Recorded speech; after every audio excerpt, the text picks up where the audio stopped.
Want to make sure you never miss a new release from the official creepypasta.com YouTube channel again? Be sure to subscribe and hit that bell to turn on notifications. Following the collapse of the Soviet Union in 1991, huge numbers of formally classified government documents were made available to the public for the first time. Such was the glut of these documents that even now, many of them have yet to be fully translated into English by historians and other scholars. One such document, a 246-page report for the Ministry of Medium Machine Building, later renamed the Ministry of Atomic Energy and Industry of the USSR, on the topic of radioactive waste disposal, was only translated last year. Although the document was very dryly written and received almost no attention from either the media or academia, it includes a description of an incident which, if accepted at face value, undermines much of what is believed to be known of the history of life on Earth. The uranium-238 waste produced by nuclear power plants is a highly toxic radioactive substance, having a half-life of approximately 4.5 billion years. For this reason, such waste must be stored in the most remote, geologically stable locales possible, as it must be isolated from human populations and groundwater supplies, effectively forever. Toward this end, the government of Premier Alexei Kosygin initiated a project to identify an optimal site for uranium-238 disposal in 1975. Geological survey results were inputted into an algorithm that evaluated sites in the USSR based on 22 different criteria. Eventually, the team of researchers determined a list of 500 ideal disposal sites, including a bare and nondescript hillock in the Great Lakes Basin desert steppe, close to the border with Mongolia. In 1977, the ministry dispatched a team of geologists to the site to conduct a feasibility study. Hoping to gain a better idea of the local geological features, the scientists, led by one Grigory Lermontov, an academician at Leningrad State University, drilled a number of narrow boreholes into the surface, into which they dropped sounding probes equipped with ground-penetrating radar. To their surprise, their results indicated a smooth wall of metal, buried at a depth of approximately 1,400 meters. By collecting data at several more sites, they determined that this wall was roughly hemispherical, with a diameter of approximately 4 kilometers. They also discovered an anomalous signature beneath one of the points at which a sounding was made, which Lermontov, somewhat reluctantly, speculated may have been a door or an entry hatch. Intrigued by the discovery of such a large and regularly shaped structure deep beneath the ground, the ministry decided to investigate further, and so Lermontov returned to the site the following summer at the head of a somewhat larger expedition, this time armed with a large drill and a team of mining engineers. By August 5, 1978, the drill had successfully bored a hole down to the metal surface, directly over the site of the supposed hatch. One member of the expedition, a Georgian spelunker by the name of Amiran Cholokashvili, was then lowered into the hole on a mechanical winching apparatus, together with several tanks of oxygen, some scientific equipment, a powerful flashlight, and a Quartz 5 8mm movie camera. The film that Cholokashvili collected is thought to be no longer existent, but a few frames from it were reproduced as figures in the report. The first, taken whilst midway down the borehole, depicts the light of his flashlight reflecting off a gleaming metal surface far below. The second frame was taken after he had already reached the bottom of the pit and swept some of the remaining dirt off of the metal with a gloved hand. This figure reveals that the metal was iridescent and highly reflective. The reports note that at this point, Cholokashvili attempted to perform optical emission spectroscopy on the exposed metal, but found that he was unable to generate a spark between the metal and his electrode. As such, the precise chemical composition of the metal remains unknown. Sweeping the dirt off of more of the metal, Cholokashvili found that there was indeed an entry hatch, which was shaped like an equilateral triangle, roughly 1.5 meters to a side, a picture of which was included in the document. The hatch was inscribed with a series of symbols or pictographs in a language that is yet to be deciphered. In the centre of the hatch were 3 small, circular indentations, also arranged into a triangle. At this point, Cholokashvili returned to the surface for further instructions, at which time he submitted his film to his superiors. The report notes that Lermontov, eager to get to the bottom of this mystery, sent a communique to his superiors in Moscow, requesting that high-yield explosives and demolitions experts be dispatched to his site in order to blow open the hatch. Other unnamed members of the team offered objections to this direct approach, noting that they did not know the provenance of the object, nor the effect that an explosion might have upon its metal, but these objections were overruled.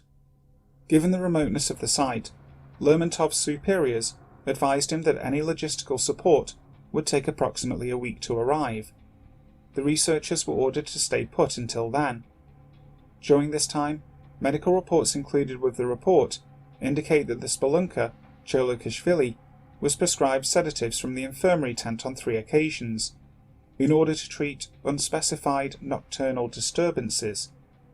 It is perhaps noteworthy that there is no record of Cholokashvili having been prescribed such medication prior to his descent into the borehole, but his mental state is not described.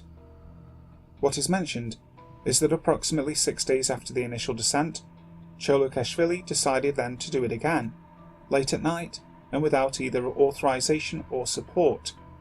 While almost nothing is known of his individual psychology or temperament, it seems remarkable that an experienced spelunker would engage in such reckless behaviour.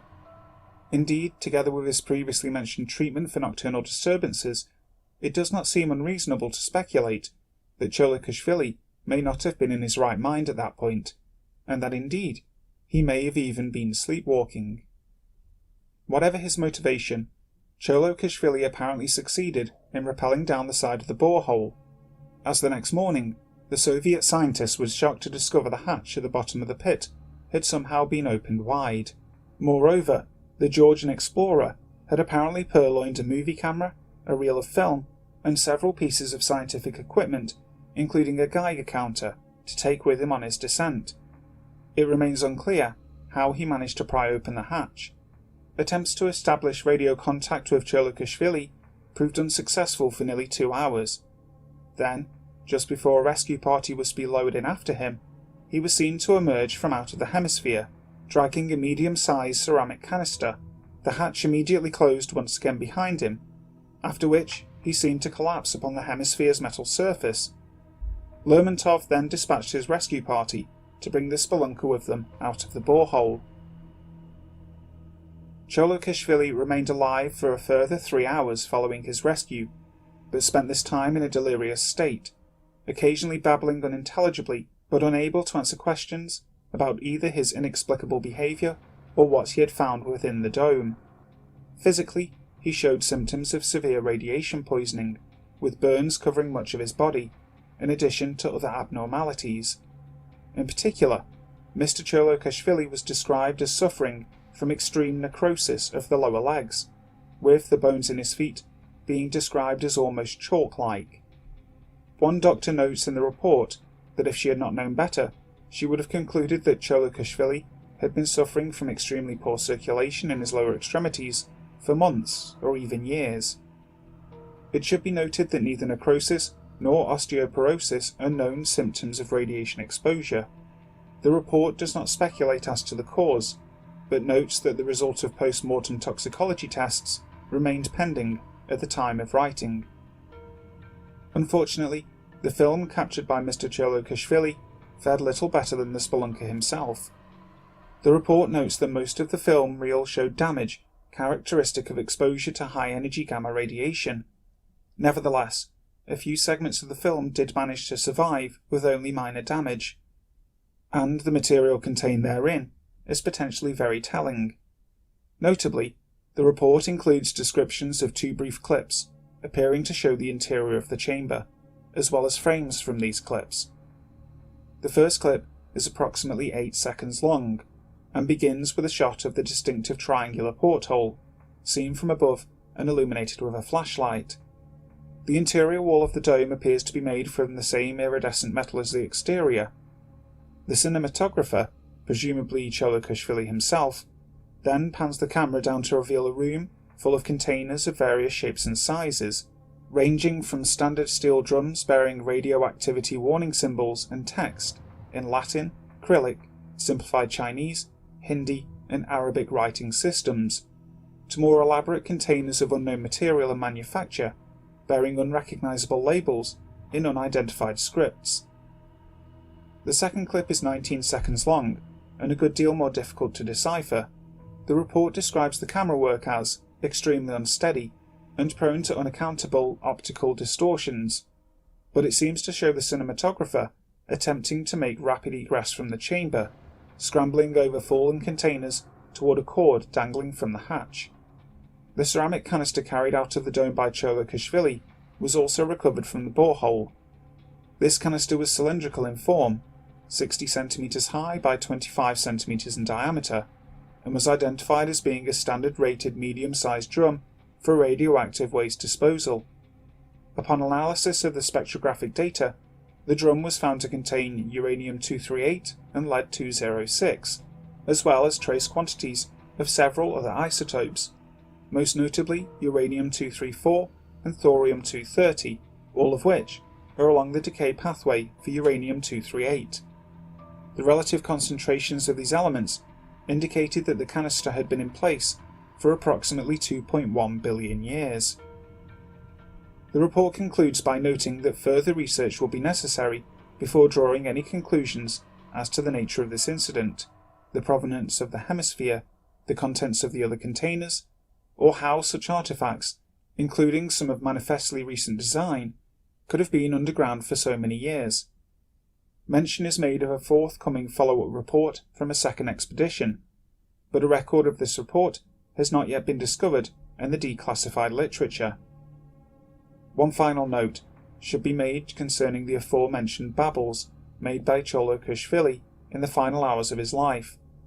Apparently thinking that the spelunker may have been speaking in his native Georgian, academician Lermontov ordered that his utterances be recorded on a Chaika reel-to-reel tape recorder for later translation. Whilst that hope proved forlorn, the recording is still extant, and it was recently discovered, quite by accident, when attempting to play this recording, that one of Mr. Cholokushvili's utterances was, however improbably, intelligible in English when played backwards. The statement was, "This is not a place of honour." It is not known whether the subterranean dome and its mysterious contents still exist today.